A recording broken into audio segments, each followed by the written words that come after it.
Assalamu alaikum guys. Hello, how are you? Hope you guys are fine, you are doing well. Before starting this video, I have few suggestions for you so that you'll get your anxiety down. Just find a ways to get yourself busy amid this horrible and invisible disease coded as COVID-19 by WHO, World Health Organization. And never let your mind exposed to vulnerabilities like depression and dilemma. Just make yourself busy, think well, and help humanity to get bring out of this junk, out of this mess, out of this fest that has been created by very dangerous and horrendous disease. So here's a slogan, a little slogan. Maybe you will like it, maybe you will cherish it, you will admire it. Hate the hatredness. You must hate the hatredness. You must not spread bad things. You must not provoke bad things. You must hate the bad things and you must unprovoke them. So guys, इस video में हम क्या करेंगे? इस video में मैंने सोचा है कि पहले हम बात करेंगे लिटरेचर पे। मतलब यह है कि हम रैंडम वीडियोस नहीं बनाएंगे। पहले क्या करेंगे, हम लिटरेचर पे बात करेंगे। मतलब अगर इंडियन हिस्ट्री को देखा जाए, इंडियन हिस्ट्री 3 एराज में या 3 एजेस में या 3 डिविजन्स में इसको थ्रोली इसको डिवाइड किया गया है। जो पहला पीरियड है वो एंशिएंट पीरियड है, देन मेडिवल पीरियड आता है, उसके बाद मॉडर्न पीरियड आता है। हम हर पीरियड का लिटरेचर देखेंगे। पहले लिटरेचर देखेंगे, जो लिटरेचर उस दौरान लिखा गया पर्टिकुलर पीरियड के दौरान, उसको पहले देखेंगे, उसको डिस्कस करेंगे। हर एक पीरियड के जो लिटरेचर है, जो कंटेम्पररी लिटरेचर लिखा गया है और जिस लैंग्वेज में लिखा गया है, उसको भी आपके साथ शेयर करेंगे। और हम इसको थोड़ा सा कन्फाइन रखेंगे, हम ज़्यादा मतलब ब्रॉड इसको नहीं बनाएंगे। आपको अंडरस्टैंड खुद करनी है कुछ चीज़ें। मैं आपको शॉर्ट डिस्क्रिप्शंस दूंगा और शॉर्ट डिस्क्रिप्शंस में जो आपको प्रोवाइड करूंगा, रेस्ट ऑफ द जो इन्फॉर्मेशन है आपको गूगल वगैरह से भी मतलब या बुक्स वगैरह से भी वो ले सकते हैं, जहाँ से भी आप चाहें वहाँ से ले। तो मैं चाहता हूँ कि अर्लीस्ट जो राइटिंग्स हो गई है एंशिएंट इंडिया में, वहां से लेकर टिल मॉडर्न डेट तक जो भी ऑलमोस्ट लिटरेचर, जो फेमस लिटरेचर है या जो कंटेम्पररी लिटरेचर जो एग्जाम में पूछे जाते हैं या जो अक्सर एनटीए में पूछे जाते हैं, इंपॉर्टेंट है, जिनको इंपॉर्टेंस है और उनके मतलब जो लिटरेचर लिखा गया है उनके बारे में जो भी पूछा जाता है, उनके बारे में जो भी पॉइंट्स पूछे जाते हैं या जो अंदर लिखा होता है उस लिटरेचर में, उनके बारे में जो भी पूछा जाता है, आपको थोड़ा सा आइडिया मिलेगा। और उस लिटरेचर को आप याद रखेंगे और उस लिटरेचर की बुनियाद पर फॉर एग्जाम्पल अगर कोई भी चीज़ मतलब आपको एग्जाम में पूछा गया उस हवाले से, तो आप झट से जवाब देना। आप बिल्कुल भी खूब ज़्यादा या डरना नहीं। थोड़ा सा इंपॉर्टेंस बताएंगे, लैंग्वेज की इंपॉर्टेंस बताएंगे और ये कहेंगे जो एंशिएंट इंडियन राइटिंग है वो मोस्टली संस्कृत में हो गई है। संस्कृत एक लैंग्वेज है इंडिया की, बहुत पुरानी लैंग्वेज है, उसमें बहुत सारा लिटरेचर लिखा गया है।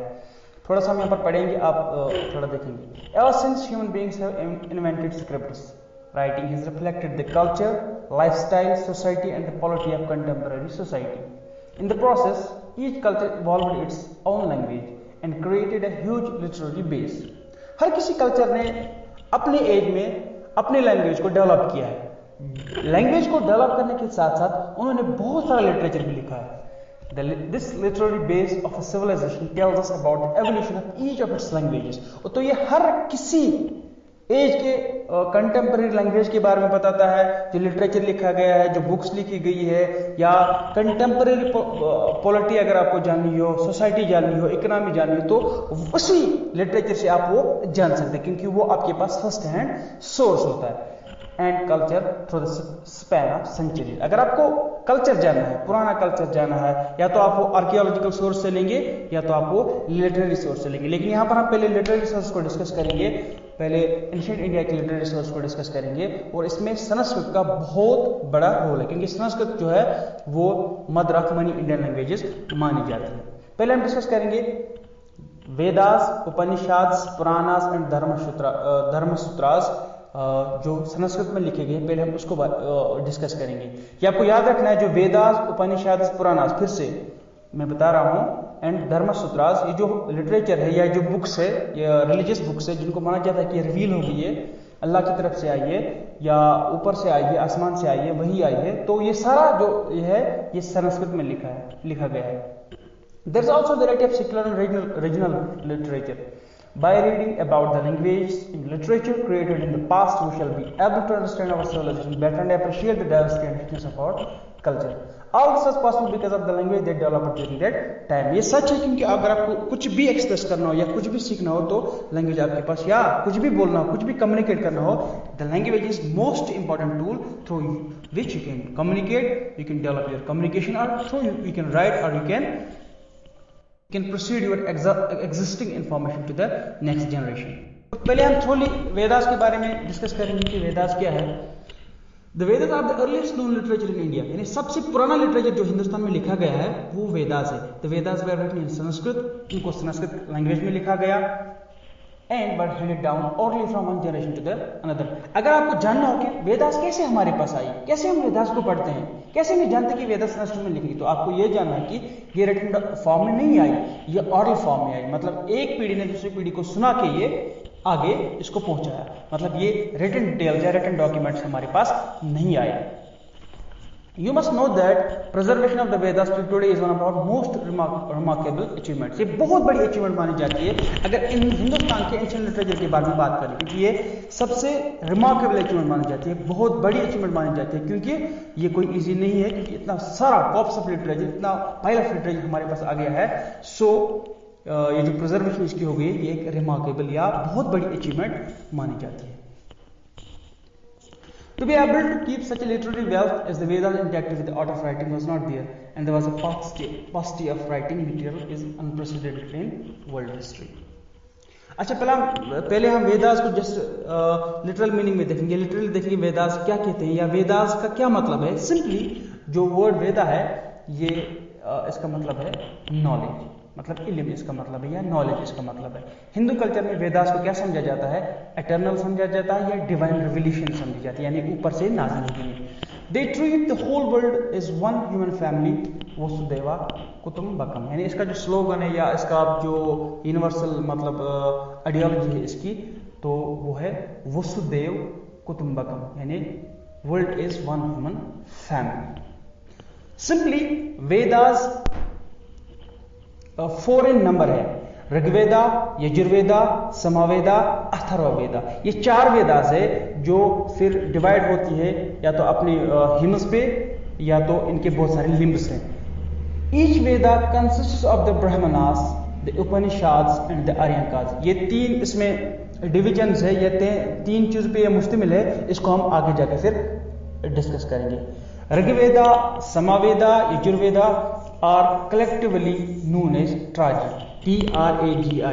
In later years, the Atharvaveda was incorporated in this group. पहले तो 3 ही थी, ऋग्वेदा, समवेदा एंड यजुर्वेदा इस ट्राजी में, और फिर क्या लेटर ऑन इसको अथर्ववेदा से भी जोड़ा गया. मतलब इस ग्रुप जो ये 3 वेदास हैं, फिर इसमें अथर्ववेदा को भी जोड़ा गया और फिर ये ट्राजी कहलाया. पहले हम ऋग्वेदा के बारे में डिस्कस करेंगे, जो ऋग्वेदा है उसके बारे में डिस्कस करेंगे. अगर 4 वेदास को देखा जाए, सबसे पुरानी वेदा जो है, सबसे पुरानी वेदा आपके पास ऋग्वेदा है. It's a collection of 1028 hymns in Vedic Sanskrit, यानी अगर वैदिक संस्कृत या क्लासिकल संस्कृत देखेंगे तो इसी में इसको लिखा गया है, और ये कंपोज्ड है, इसमें 1028 हिम्स है, यानी जो भजन है इसमें या जो प्रेयर्स है इसमें वो मुश्तमिल है 1028 हिम्स पे. Many of these are beautiful descriptions of nature, और ये ज़्यादा हिम्स जो है इसके ये नेचर के बारे में बताती है, नेचर की डिस्क्रिप्शन के बारे में बताती है.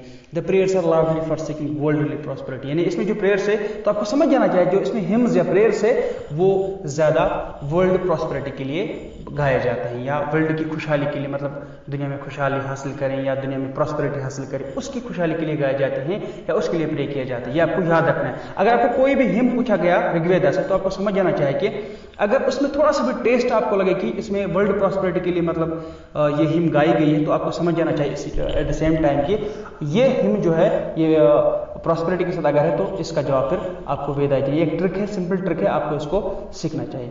It's believed that these recitations are the natural outpouring of Vedic rishis, यानी जो वैदिक ऋषिज है उनकी मतलब जो वो नेचुरल ये कर रहे थे, पेनेंस कर रहे थे, या आप ये भी कह सकते मेडिटेशन कर रहे थे, तो उसी मेडिटेशन से वो हिम्स या वो चीज हमारे पास आए या उसको फिर कंपोज किया गया. Some of the well known rishis, इसमें से आपको 2 इंपॉर्टेंट चीज जानने हैं ऋग्वेदा में. एक तो ये जानना है कि वेल नोन ऋषिज कौन थे इसमें, यानी किन ऋषिज ने ये गाए या किन की आउटपोरिंग से ये आए। एक तो थे इसमें वशिष्ठा, गौतमा, घृता समादा, वसामदेवा, विश्वामित्रा एंड आत्रि। और जो प्रोमिनेंट गॉड्स, जो वेदास में प्रोमिनेंट गॉड्स डिस्कस हो गए या जो वेदा में प्रोमिनेंट गॉड्स मेंशनड है, वो है इंद्रा, अग्नि, वरुण, रुद्रा, आदित्य, वायु, Aditi and the Ashwini twin. साथ साथ ये गॉडेस पे बिलीव कर रहे थे। उसमें से जो मशहूर गॉडेस थी उषा, वो गॉडेस ऑफ डान की थी। Vak, VAK, the goddess of speech and Prithvi, उसके बाद जो आता है द गॉडेस ऑफ अर्थ। इसमें जो हिम्स है वो ज्यादातर क्या मैसेज प्रोवाइड करती है, एक तो वो truthfulness, honesty, dedication, sacrifice, politeness and culture, वो इनके बारे में ज्यादा प्रोवोक करती है या ज्यादा वो इसके बारे में लोगों को बताते हैं। The prayers are for seeking worldly prosperity, जो मैंने आपको ऊपर बताया, and for the development of highly cultural society along with religion. Rigveda provides us knowledge about social, political and economic conditions of ancient India. तो मैंने बताया कि जो लिटरेचर है ये आपको सब चीजों के बारे में बताता है, चाहे वो पॉलिटिकल सिस्टम हो, सोशल सिस्टम हो या इकोनॉमिक कंडीशंस हो, जब ये जिस एज में ये लिखी गई या कंपोज की गई है या इसको लोगों के सामने पेश किया गया हो। इसके बाद जो दूसरी वेद आती है वो होती है यजुर्वेदा। यजुर्वेद का सिंपल मतलब होता है सेक्रीफाइस। यजुर्वेद का सिंपल मतलब होता है सेक्रीफाइस या वर्शिप। ये जो वेद है its concern mostly with rites and mantras of different sacrifices. अगर आपको इस वेदा में कोई भी, इस वेदा की हिम या इस वेदा में कोई भी कुछ भी आपको पूछा जाता है तो आपको एट द सेम टाइम ये समझ जाना चाहिए कि जो मंत्र पूछा गया है ये सेक्रीफाइसेस के बारे में होगा, जिसको कुर्बानी भी कहते हैं या मुस्लिम इस्लाम में उसको कुर्बानी भी कहते हैं। It gives directions for the performance of the yajna, यानी अगर आपको डायरेक्शंस लेनी है, मतलब याजनास कैसे करनी है, सेक्रीफाइसेस कैसे करनी है, तो आपको वो यजुर्वेद से सीखने हैं। It has both poetic and prose रेंडरिंग्स।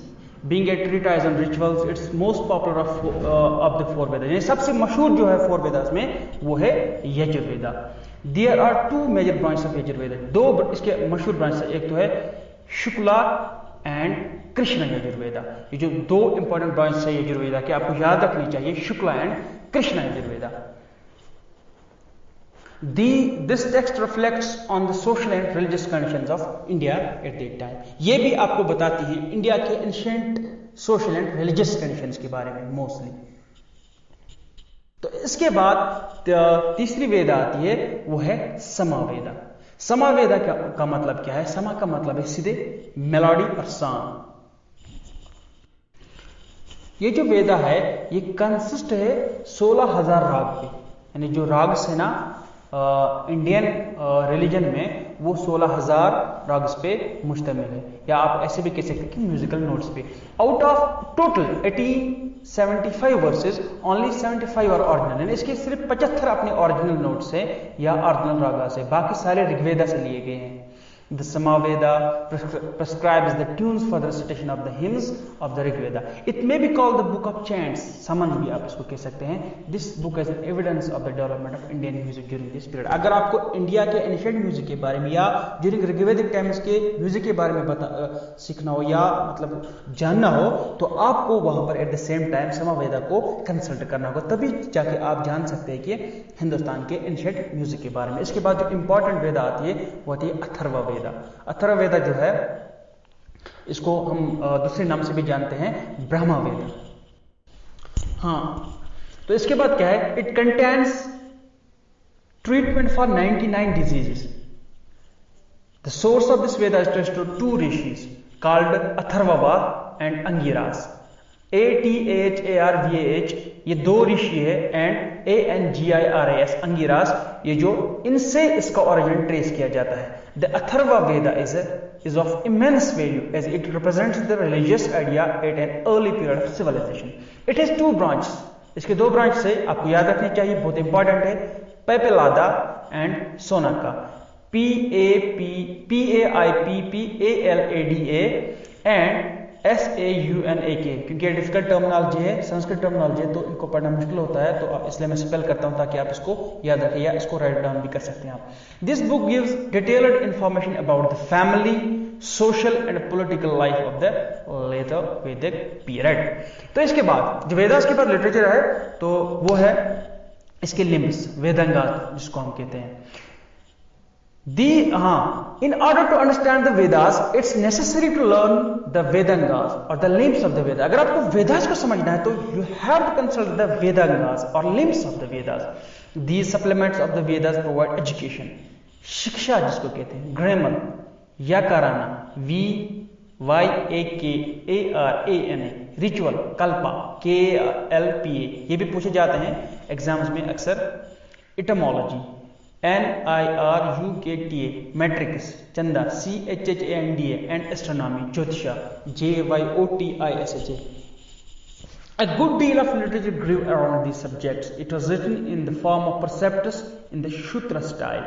A precept was called Shutra because of its brevity. यानी इसकी शॉर्टनेस पे इसको शूद्रा बताया गया था, इसके शॉर्टनेस पे या इसके छोटे सेंटेंसेस के कंपोज किए हुए जो हिम्स है इसके, इसलिए इसको कहते हैं शूद्रा। The most famous example of this is Panini's grammar, Ashtadhyayi, जो मोस्ट फेमस एग्जांपल है इस वेदांगास के या इस लिटरेचर की, वो पाणिनी का एक बहुत बड़ा कंट्रीब्यूशन है, मतलब ग्रामर में, वो है अष्टा, ASHTADHYAYI,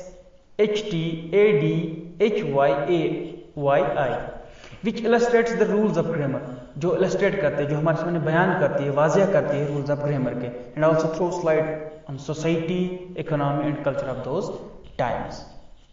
इसके बाद जो लिटरेचर है, जो एंशिएंट लिटरेचर है इंपॉर्टेंट, जिसको मेंशन किए बगैर मतलब एंशिएंट लिटरेचर को समझना बहुत मुश्किल है, या वेदास को भी समझना बहुत मुश्किल है।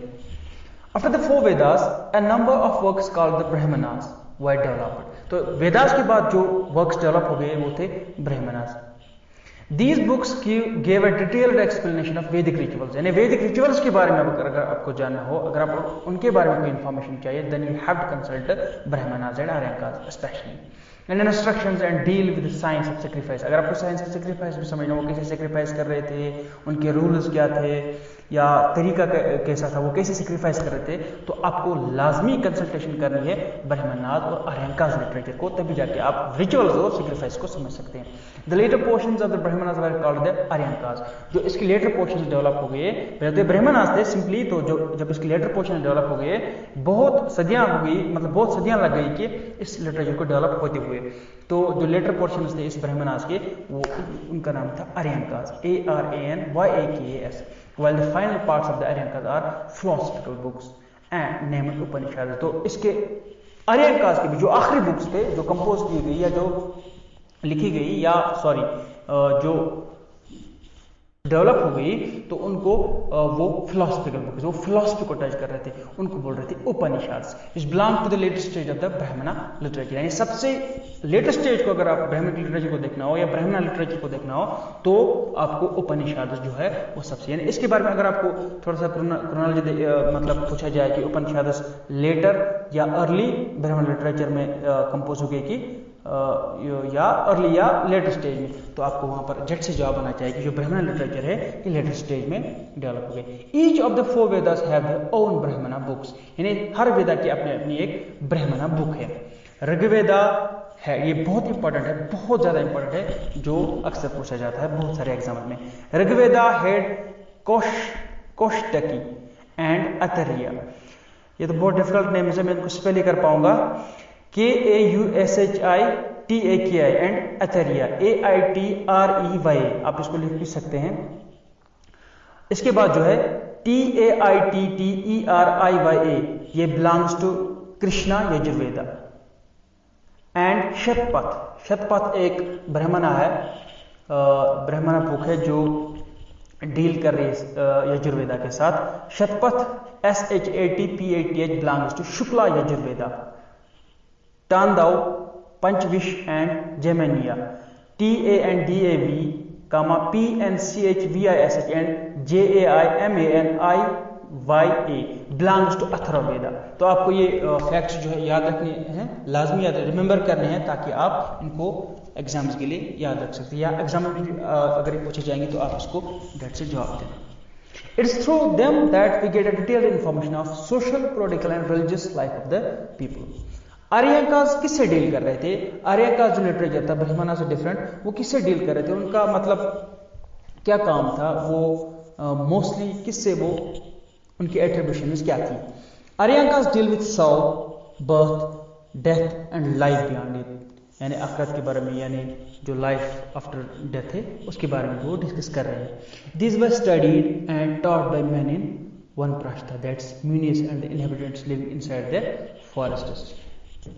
को इनको टॉट और स्टडी जो करवा रहे थे वो थे वो लोग जो अपना रहन सहन फॉरेस्ट्स में करते थे, जंगलात में करते थे।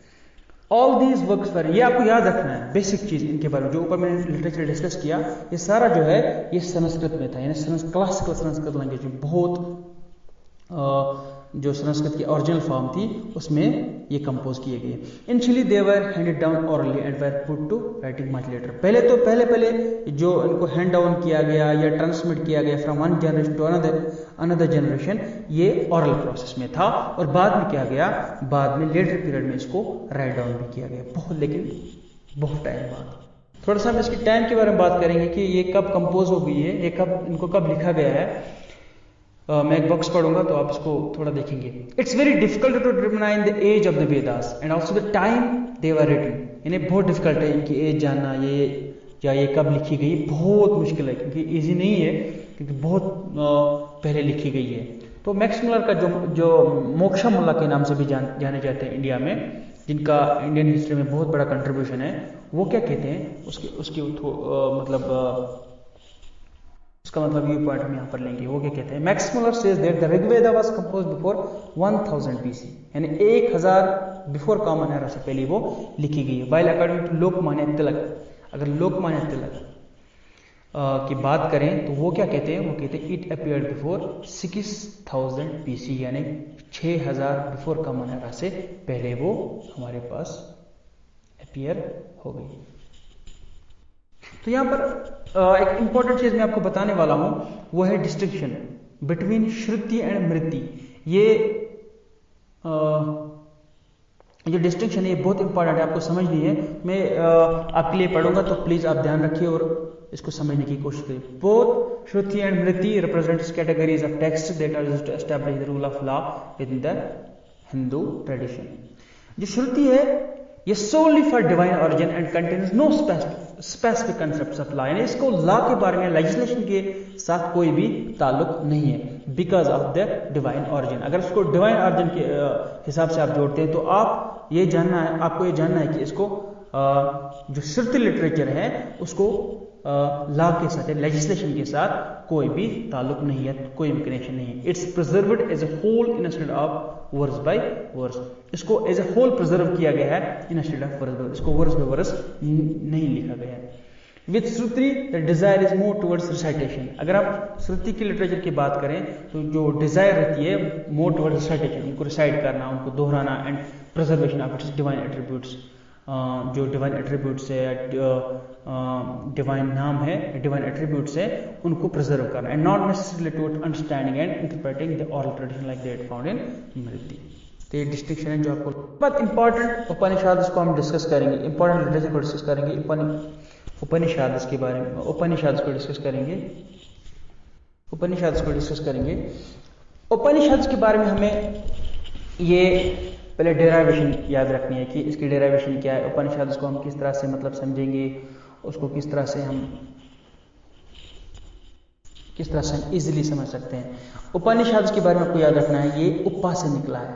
उपा मतलब होता है नियर बाय, यानी नजदीक, एंड निषाद टू सिट डाउन, यानी नजदीक बैठना। उपनिषद का अगर लिटरल मीनिंग, उसकी लिटरल मीनिंग देखी जाए या उसकी सिंपल मीनिंग देखी जाए तो उसका मतलब है नियर बाय सिट डाउन, यानी नजदीक कहीं पे भी बैठना is the literal meaning. That's sitting down near.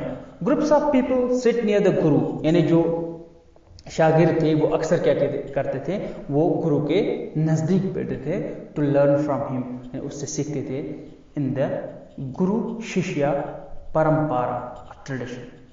The Upanishads mark the culmination of Indian thought and are the final parts of the Vedas.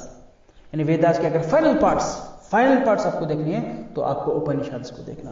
As the Upanishads contain abstract and difficult discussions of ultimate philosophical problems. यानी हिंदुस्तान की जो political philosophy की history है, अगर आपको वो देखनी हो या उनकी प्रॉब्लम्स को उनकी डिस्कशंस को देखना है कि उन प्रॉब्लम्स को कहाँ पर डिस्कस किया गया, तो आपको उपनिषद्स को कंसल्ट करना है, तो भी जाके आप समझेंगे. They were taught to the people at the end, यानी ये स्टूडेंट्स को सबसे आखिर में सिखाई जाती थी जब उन्होंने सारी वेदास को खत्म किया होता था. That's why they are called the end of the Vedas. इसलिए इनको क्या कहता है, इनको एंड ऑफ द वेदास कहता है. ये सारे इशारे में दे रहा हूँ यहाँ पर. जो भी आपको कुछ पूछा जाएगा इसके बारे में तो आप अपने ट्रिकी सेंस को यूज़ करना, और जो भी ट्रिक्स आप ऊपर मतलब जो मैंने सारा डिस्कस किया है यहाँ से आपने सीखा है, तो आप उस ट्रिक को यूज़ कर सकते हैं एग्जाम में, ताकि आप एग्जाम को